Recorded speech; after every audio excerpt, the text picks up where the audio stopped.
What is up, ladies and gentlemen? Roella's Gussie here, back with another video for you all today. And today we are going to be talking about the Mandela effect. And first and foremost, I just want to say it feels amazing to be back in action. I am so ready to pump, video after video for you guys. So yeah, I hope everyone's been good. And without further ado, let's get started. Now, the Mandela effect. What is the Mandela effect, you ask? Well, the Mandela effect is essentially this phenomenon where, I don't like being hunched, but there we go, that's better. The Mandela effect is this phenomenon where there's two groups of people involved, and essentially one person remembers something completely different compared to the next person, but these two groups have that in common. So, which I will provide examples in a bit. But the reason why it's called the Mandela effect is because it started with a person named Nelson Mandela. Now, this person went to prison for fighting for equal rights. So he went to he's a good person. He's not a bad person by any means. He just lived in a country that just wasn't fair, right? And he served a lot of time in prison, unfortunately, but I believe he's out of prison now. I imagine that's a Mandela effect. But anyways, pretty sure he's out of prison. So, I want to say this happened around the early 2000s. But basically, what had happened was a lot of people had thought he died in prison. A lot of people were thinking, oh, Nelson Mandela died in prison. He just died to whatever the case may be, but at the end of the day, he died in prison. He's no longer alive. And a lot of people had thought that. A lot of people were like, oh, well, Nelson Mandela, he's Mandela. I think I keep saying the name wrong, but Nelson Mandela is not with us anymore. He passed away, rest in peace, yada, yada, yada. Well, it turned out he never died. And he never died in prison.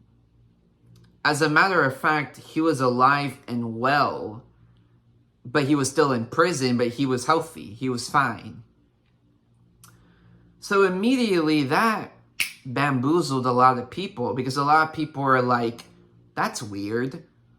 We were so certain that he was dead. We were so, basically, they were dead set on that belief. Like they just couldn't believe it. Like they were like, no, surely he's dead, right? Like they would say stories like, oh my God, I remember reading the news and, and them announcing his death. And I remember being sad about it. And I remember watching his funeral, as in on the live stream, etc., etc. People were tripping balls because they were like, surely he died. I mean, I remember it clear as day. And then that's where the Mandela effect just kind of picks up from there. Because Nelson Mandela is considered the origin of this phenomenon. This is where the origin started getting mainstream. I mean, this is where people started picking up the Mandela effect from this person, right? So now that you have the idea out there, which I'm sure most of you already know about because it's already mainstream as is, I am going to give my personal preference on the Mandela effect, which not necessarily, I'm just going to say this right now, I'm not completely on board with the phenomena because I feel like most of it is self-explanatory, which I will get into this video. But right off the bat, I'm just going to give out a lot of examples one by one. I'm not necessarily going to dissect them. I'm just going to mention them. And then from there, we'll like discuss each one, or we'll discuss a couple as a group. But I do have my iPad here because I'm going to forget. So I'm just going to read them out loud as we go along and give like a vague description of each one. So one of the most popular Mandela effects is definitely the Berenstain Bears, right? Now, the thing about this family, this cartoon bear family, is a lot of people are on the fence with how it's pronounced or how it's supposed to be written. Because a lot of people like to say, oh, it's Berenstain. But then a lot of people like to say, no, it's BerenstEin. But I'm pretty sure the official way and how it's always been is Berenstain, not Berenstain, right? So there's one. Then we have the blue cow from Dora. Now, I don't remember his name, and he might have been a bull. I think he was a bull, actually. But the blue bull from Dora the Explorer. Basically, he had a gold ring in his snout. That's how he looked. Like, he had the little scarf, I believe, and then he had a gold ring in his snout. But it turns out he never had a gold ring. He never, ever, ever had a gold ring.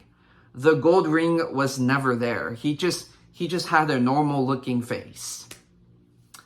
I'm not gonna lie, that one got me a little. But I'll get into that in a second. Next up, we have Monopoly Man with no monocle. Pretty self-explanatory. A lot of people like to think he always had a monocle, but in truth, he never did. Next, we have, what is that song called? The song from, I don't remember their band name. I should know their band name. But Freddie Mercury's band.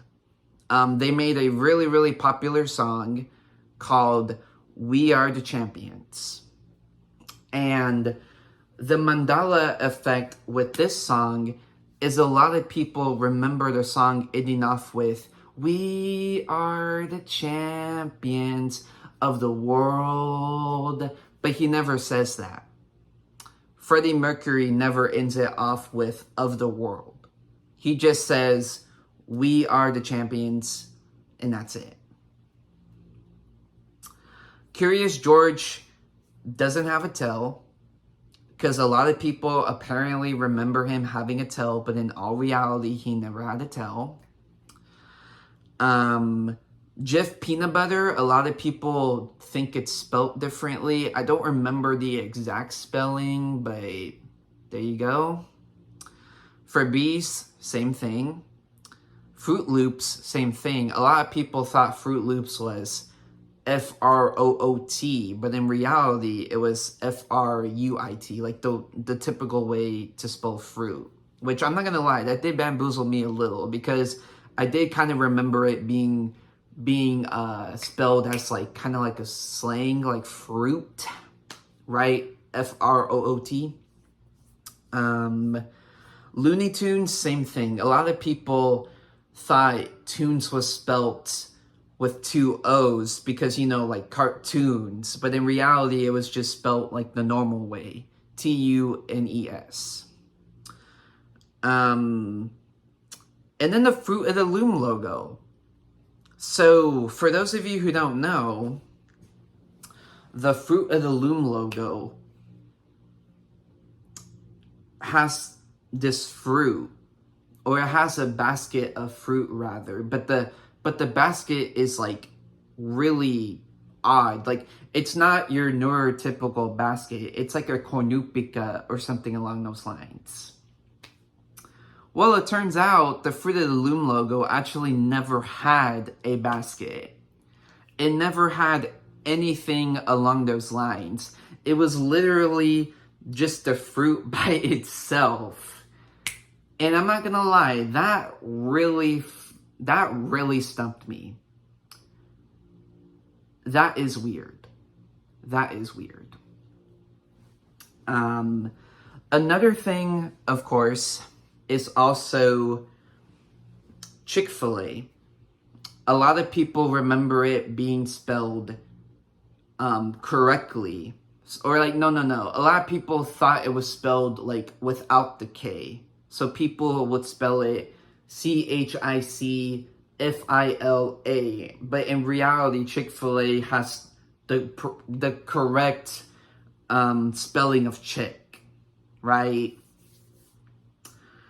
So that is all the examples I could come up with. I'm pretty sure there are more examples, but these are the most popular examples, and these are also the examples that I wanted to discuss in this video.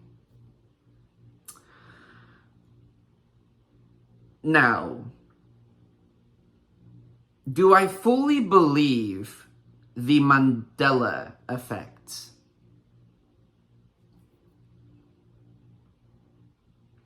No. No, I do not. Because the thing about the Mandela effect is I feel like most of the aspects are just completely psychological. So most of what I'm saying can be explained thanks to the way our brain works, because we are very smart beings. Like, we dominate planet Earth, obviously, and we have the ability to, to fill in the blanks, if you will. Like our brain does a lot of work for us that we just do automatically. Like, we don't necessarily have to think, we don't have to think about it. Does that make sense? It's kind of like breathing, right? Like, breathing is something we do. Like breathing is just automatic. Like, it's not something we have to think about to do. But meanwhile, dolphins, if I'm not mistaken, dolphins, they don't have that ability. So they could actually suffocate because their brain doesn't have that trigger to just breathe. Does that make sense? So the same kind of applies when it comes to psychological aspects, which is what I'm going to discuss with the Mandela effect. The best example I can think of this to kind of give you guys an idea of what I'm trying to say is the Monopoly Man and the blue cow from Dora, which I'm going to quickly look up his name so I don't keep calling him Blue Cow, or Blue Bull rather. Let's see, Blue Cow, Dora, what's his name? Okay, his name's Benny. Okay. So Benny and the Monopoly Man, okay? A lot of people like to remember the Monopoly Man with having a monocle, and a lot of people like to remember Benny with the gold ring in his snout.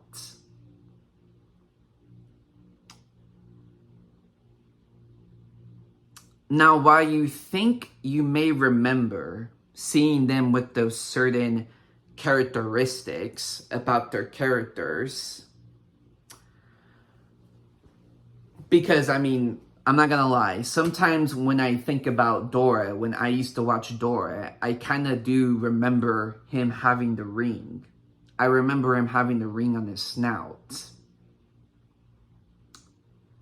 But the thing about Benny and the Monopoly Man is they are perfect examples of just our brains filling in the gaps, right? Because we were raised to have certain tropes in mind. So why does Monopoly Man have a monocle? Well, obviously because every interpretation of a rich man always has this top hat, this like, I don't know what you call those, but the stopwatches, like they have the watches, they wear the suits, the tuxedos, and then obviously they have the monocle, right? They have the monocle. And then the same thing applies to bulls. What do we grow up around with bulls? Like every time a bull is portrayed in a cartoon or a movie or even in real life, what do they always have? That's right, they always have a ring. They always have a ring on their snout. And I don't know why I'm talking like it's like the Dora guide narrator where Dora's like, great job, guys. Like, I don't know, I was talking like that. That was funny. But you guys get what I'm getting at? It's like, it's not hard to believe that that's why we remember those characters with those specific traits. Because that's just the common thing to assume, right? Like Monopoly Man, like, yeah, it's easy to assume he had a monocle because he already has that, like, all those traits. Might as well give him a monocle, right? The same case with Benny. Benny already has all the traits of a bull. You might as well give him the gold ring. I mean, it just makes sense. And that's what our brain does. Our brain just fills in the gaps because it's like, because I mean, yeah, like of course we're gonna misremember stuff like that because our brain kind of tells us why wouldn't Monopoly Man have a monocle? It makes sense. Or why wouldn't Benny have a gold ring? It just makes sense. See what I'm saying? So it's kind of like, yeah.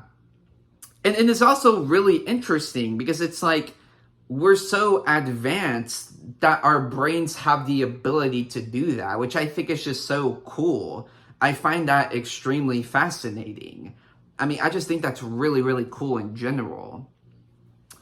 But I mean, yeah, like at the end of the day, with that specific aspect of the Mandela effect, I definitely think it's just our brains kind of filling in the gaps. It's not necessarily this whole conspiracy that we're in a different reality or yada yada. I mean, no, I don't believe that.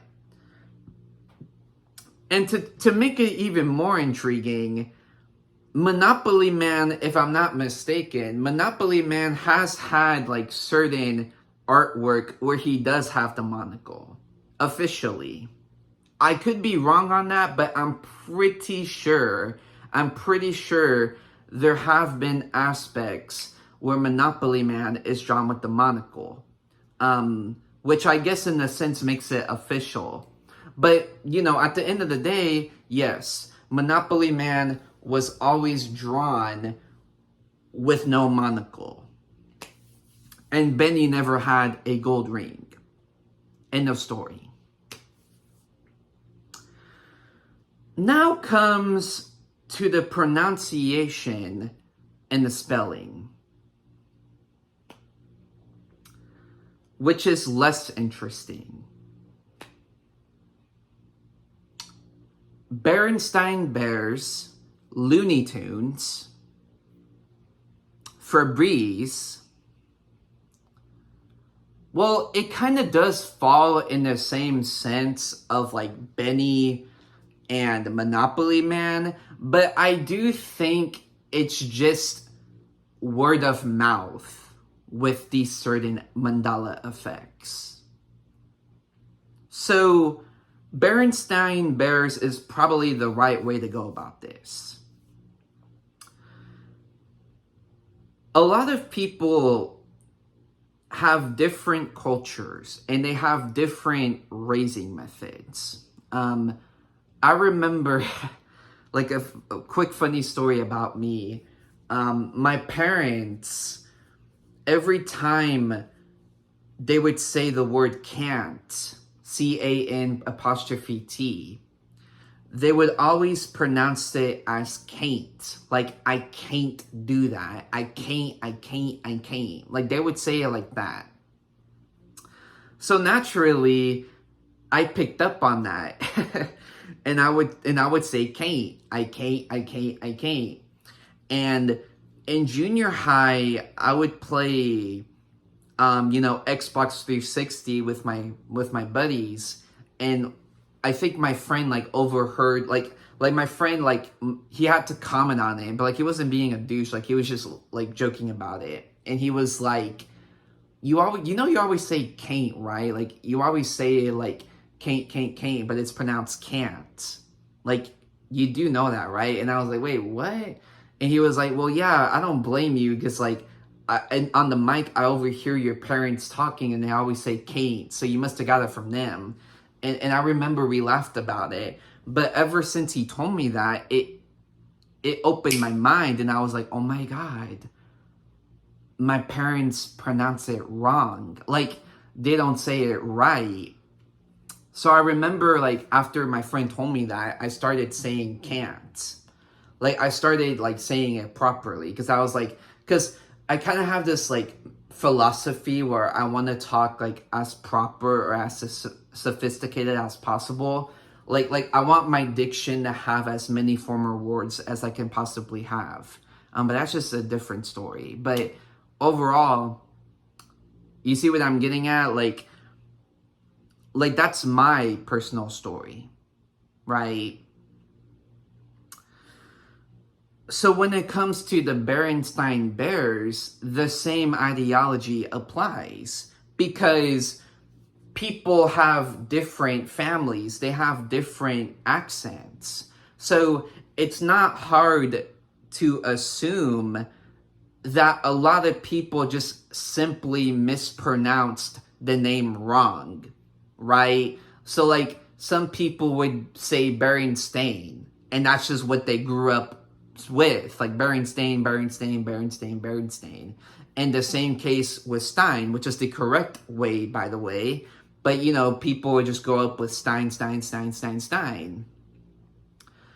the BerenstEin Bears, there is no such thing as, like, conspiracy or, like, oh, like, we're from a different dimension. Like what? Like, no. At the end of the day, it's just simply a pronunciation thing. I mean, people just got the wrong idea. And this was really common because books actually got misprinted, because there's a lot of books and there's a lot of like coloring books or like whatever source of media where people would actually accidentally put Berenstain, and well, maybe not accidentally, they probably thought it was stain, but there are books out there that do say BerenstAin Bears when in fact it's Berenstein, which a lot of people like to also think that's evidence of a different dimension. But at the end of the day, I just think it's a notorious case of not understanding the true meaning of the word. So a lot of people just assumed it was stain when in reality it was Stein. Because, people were raised differently. People grew up with like a different pronunciation. I mean, that's just how it goes. And it's not hard to determine that like someone will like see Berenstein and just assume it's pronounced stain. I mean, that's it's not hard to determine that, right?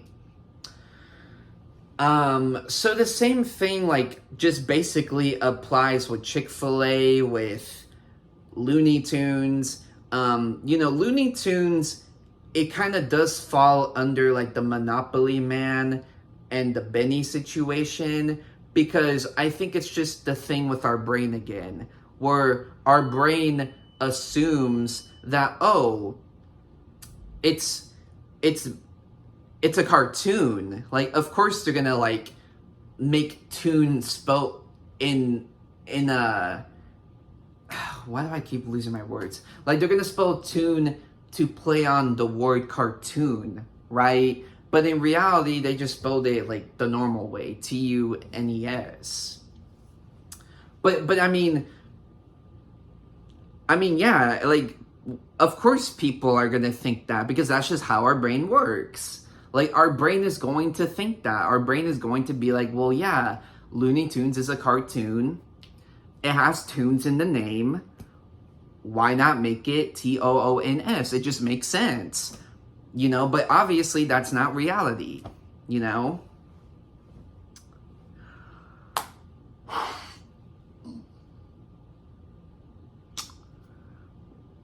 Now, I do think the Mandela effect is mostly just stupid, because I do think most of it is self-explanatory. And I mean, to be fair, this is just my personal opinion. If you want to believe it, that's fine, obviously. But I'm not gonna lie.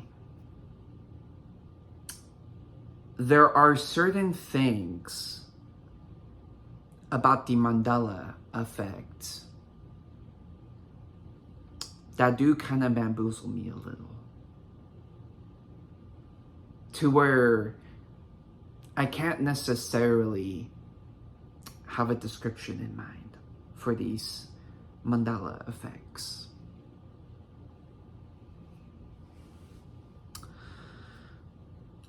Starting off with Froot Loops.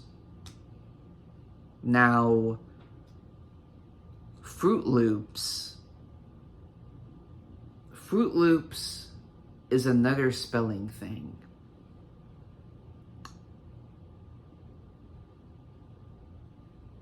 But I think what kind of gets me is the brain thing doesn't apply to Froot Loops, right? Because remember, I was talking about Looney Tunes, right? Looney Tunes makes a lot more sense with the spelling thing, because a lot of people can just assume that, oh, tunes is a play on word for cartoons. So it's easy to make that connection. Like, it's easy to understand why people would assume it was always spelled Toons, right? But when it comes to Froot Loops, now that is more strange.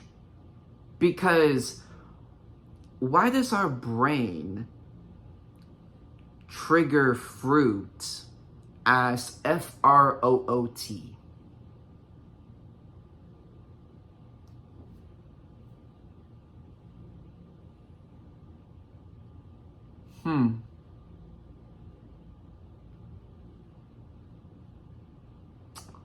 Now that leaves me bamboozled.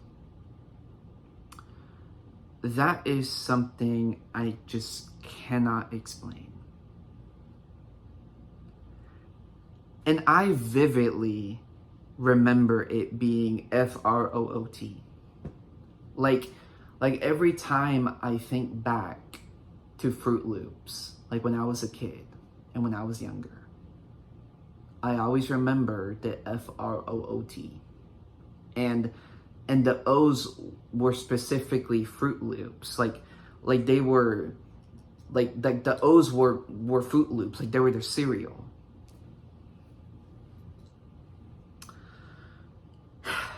Now, does a different dimension exist with Froot Loops? Or is it evidence of another dimension? Maybe. Because that trips me out. That generally trips me out, and I can't explain that. I don't know.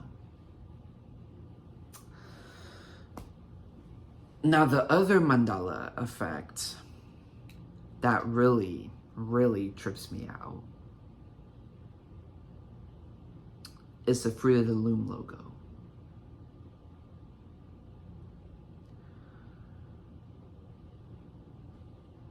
Now, that logo is so weird.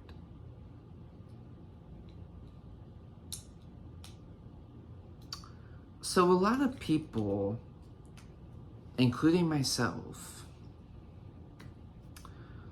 remember the Fruit of the Loom logo having a basket behind the fruit.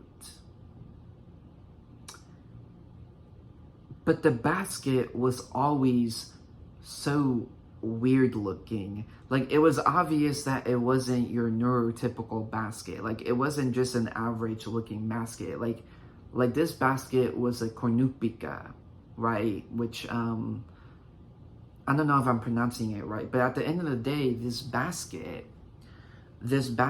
was a unique basket. It wasn't just your typical basket, right?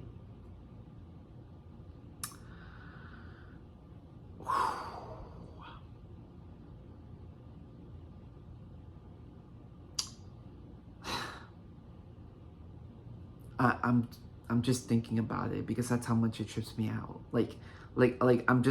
I just cannot fathom the fact that it actually doesn't have a basket, because I fully believe it has a basket. So when I was in elementary school, and I remember this like it was yesterday,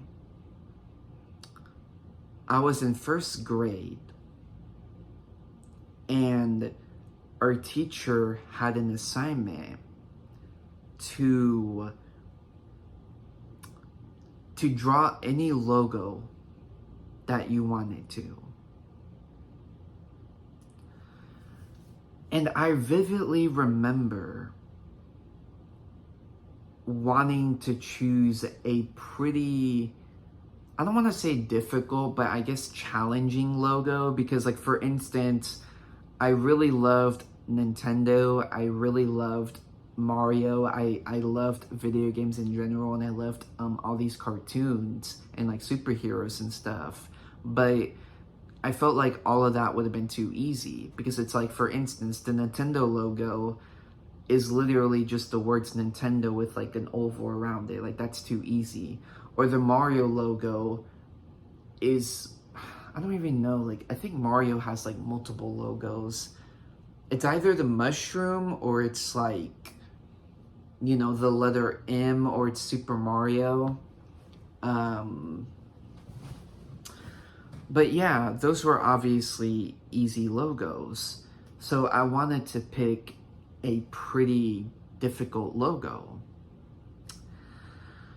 And during this time, I wore a lot of Fruit of the Loom. So I wore Fruit of the Loom underpants and Fruit of the Loom t-shirts, like as in like white t-shirts or like muscle shirts, right? So I remember just getting that idea, and I was like, oh my God, I'm going to make the Fruit of the Loom logo, because that is a challenge. Like, I have to draw each fruit, and then I also have to draw the basket in the background, right?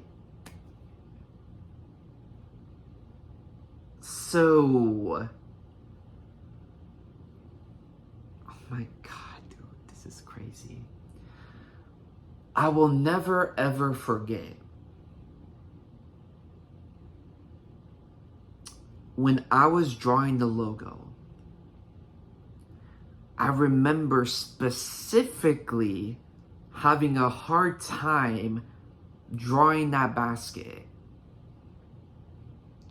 And my teacher even made a comment saying how like that basket is hard to draw.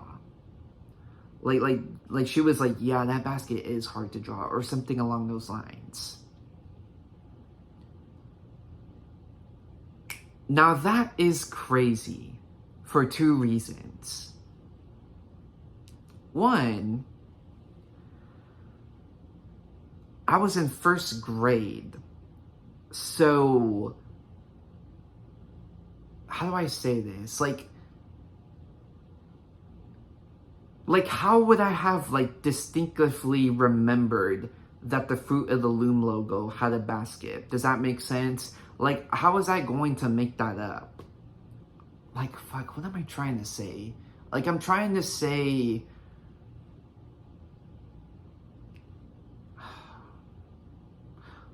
like, I was young. Like, I must have been 8 or 7. So I wasn't on this planet for very long. And already in my 8 years of life, that's how I interpreted the Fruit of the Loom logo. So how was I going to misremember the Fruit of the Loom logo? There we go. That's what I was trying to say. I was so young that it's very, very highly doubtful that I would have misremembered the Fruit of the Loom logo. Because it's like I said, I just came into this world. I just started living this world. How am I going to misremember the Fruit of the Loom logo? That doesn't make a lot of sense. Because like compare it to me today, right? Like if I'm over here drawing the Fruit of the Loom logo from memory, not knowing the Mandela effect behind it, then yeah, that makes more sense. It's like, okay, well, I'm 22, you know, I probably did misremember it, you know? But an 8-year-old misremembering, that's far-fetched. That doesn't make any sense. That doesn't make sense at all. What gets me even more, though, is the fact that my teacher commented on it, who is an adult, by the way.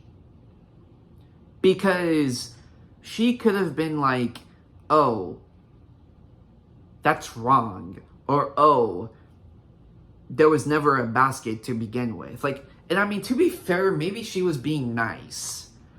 Maybe she just didn't, like, maybe she thought I was being creative or something. I don't know.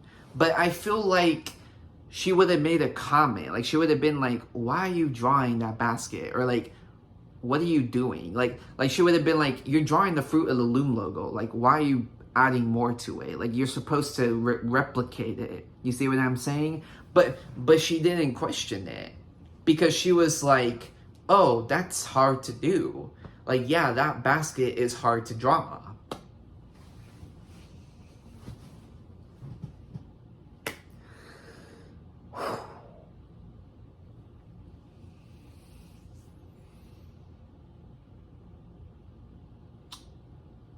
The Fruit of the Loom logo is proof that we are in a different dimension, because that is actually insane. That is insane. Because that memory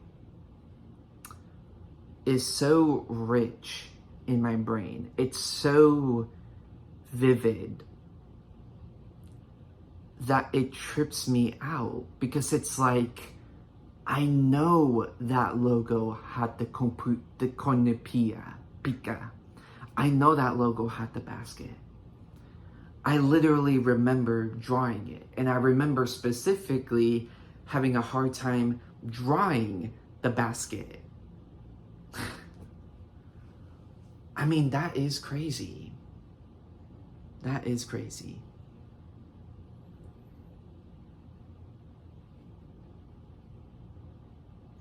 The only thing I can think of is that maybe it is our brain kind of filling the gaps, because to be fair, like every time there's like some sort of like group of fruit, it is always associated with a basket. I mean, I guess it's not that far-fetched to connect the dots, but I mean, I think what kind of throws me off is like, why does our brain interpret it as a cornupica? right? Like our brain wouldn't interpret it as like this unique special basket. If anything, our brain would have just interpreted as a basket in general. But you know, this basket in particular was very round, and it was like, it kind of had, it looked like a horn, basically, like those old school horns, like in Castle Crashers, like those type of, or the Viking horns. Like they looked like those type of horns. Like that's how the basket looked. And it's the same case with Froot Loops, because it's like, why does our brain interpret fruit as F-R-O-O-T? That just doesn't make any sense. Like our brain wouldn't do that. Like, right? Because imagine if the Mandela effect with Froot Loops was switched around to where Froot Loops was indeed spelt F-R-O-O-T, then the Mandela effect would make a lot more sense, because then it's like, oh, you know, it's not far-fetched to believe that people remembered it as F-R-U-I-T, because that's how you actually spell fruit. So yeah, you know, our brain probably just filled in that gap. And you know, it wouldn't be far-fetched to believe that some people thought it was spelt the right way, because that's just how our brain works. Our brain is wonders. It's awesome. See, that makes more sense. But because that's not reality, and in fact, Froot Loops is spelled correctly, F-R-U-I-T, that just confuses me, because then it's like, okay, like, why does our brain want to put it as F-R-O-T? That just doesn't make sense.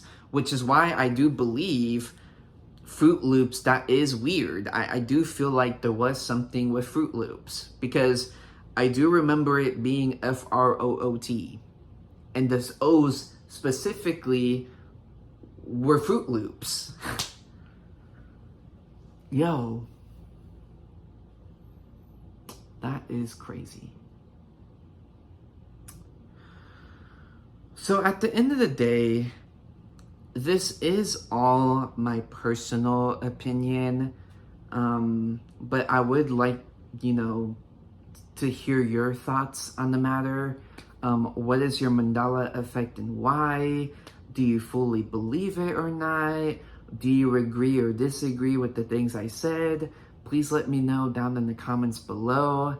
At the end of the day, the Mandela effect is a very, very fun topic to discuss. I do think it is interesting, but in my personal opinion, I do believe that most of it is just bogus. And most of it can just be explained with science and with psychology, with the way our brains work.